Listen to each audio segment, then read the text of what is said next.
right now, this exact moment, the one you're in, reach out and try to touch it. You can't, because the time you felt, it was already gone. The now you think you're living in, the one happening this second, never actually reaches you on time. It arrives late every single time. So here's a simple question that sounds simple, but really isn't. How long does this right now actually last? And stick with me, because the answer is going to quietly fall apart in your hands. Let's start with the bad news. You are not experiencing the present, you're experiencing a recording of it, and the recording runs just a little bit behind. Think about what has to happen for you to see anything.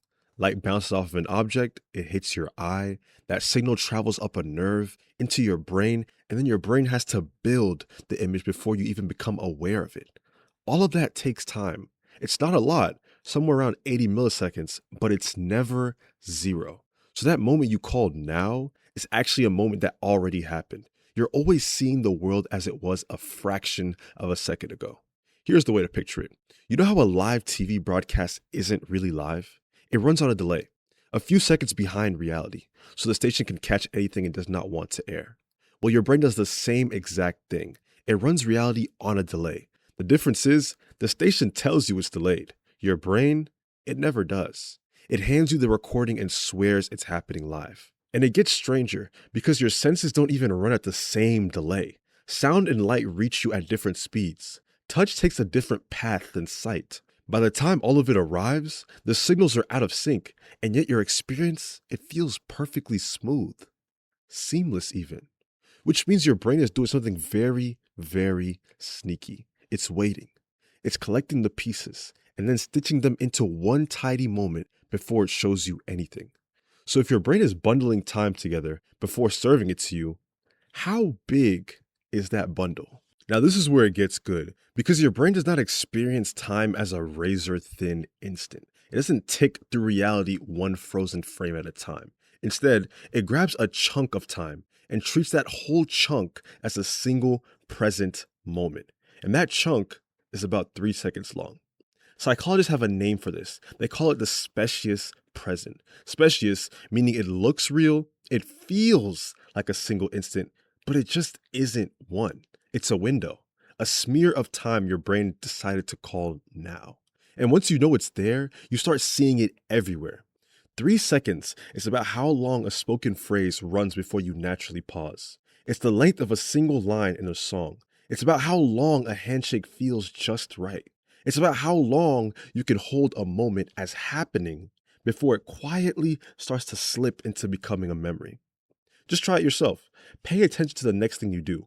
Watch how your mind packages it into little 3-second beats.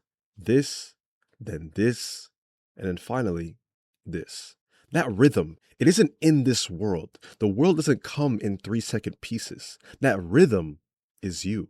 It's the size of the container your brain pours reality into.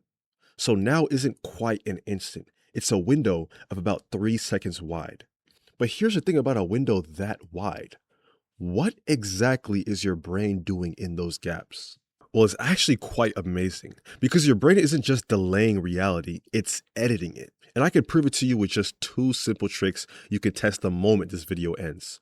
Trick number 1, find a clock, a real one.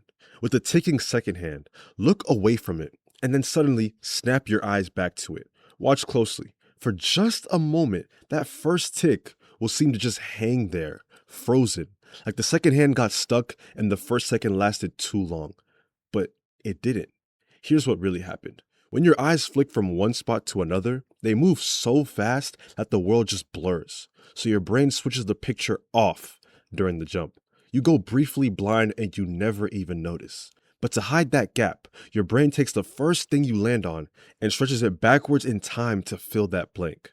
You're not seeing a stuck clock. You're seeing your brain patch a hole in your own vision in real time without even asking you. Trick number 2, picture a dot moving across the screen. At the exact instant it passes the middle, a second dot flashes right next to it. Same spot, same moment.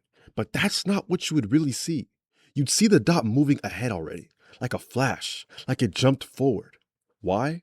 Because your brain knows that it's running late, so it has to predict. It guesses where the moving dot is going to be and shows you that instead, in an attempt to cancel out its own delay. So let's just put it together. Your brain delays reality, bundles it into 3-second chunks, blacks out the gaps, stretches some moments, predicts others, and then edits that whole thing into something that feels completely smooth.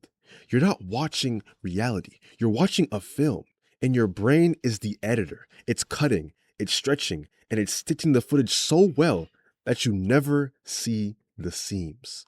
Which leaves just one last question, and a very big one. If your brain is building the now, is there even a real now out there to begin with?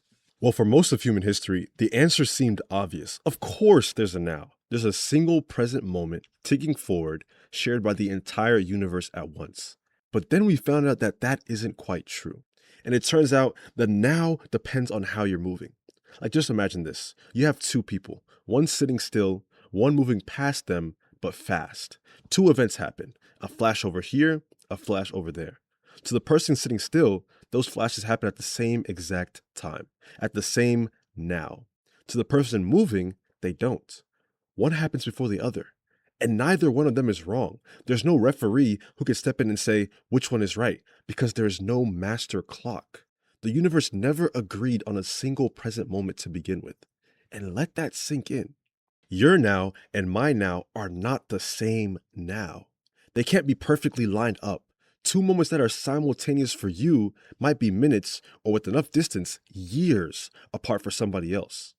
So the present isn't just something your brain assembles. It's something the universe never handed out in the first place. There is no single, ticking, shared now rolling forward through all of space. Everybody is carrying their own. In a way, that's quite comforting. But now we're back to where we started. You tried to point at right now, but it was already the past before you ever felt it. Your brain smeared it across 3 seconds. It blacked out the gaps and edited the rest. And underneath all of that, the universe doesn't even have a single now for you to point at. The clock at the start of this video, the one with no hands, that wasn't a design choice. A clock with hands pretends it can point straight to the present. It's exactly this time. Right now is right here. But in reality, there's nothing to point at. Now isn't a place on a dial. It's a window your brain builds. It's a delay you never notice, and a moment that the universe refuses to agree on. So the only honest clock is one with no hands at all. But the strangest part, none of this actually changes how it feels. Right now still feels solid. It still feels present. It still feels real.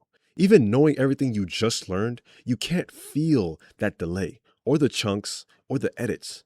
Your brain is just that good at hiding them. You've been living one step behind reality your whole life, and you never even noticed. Until now.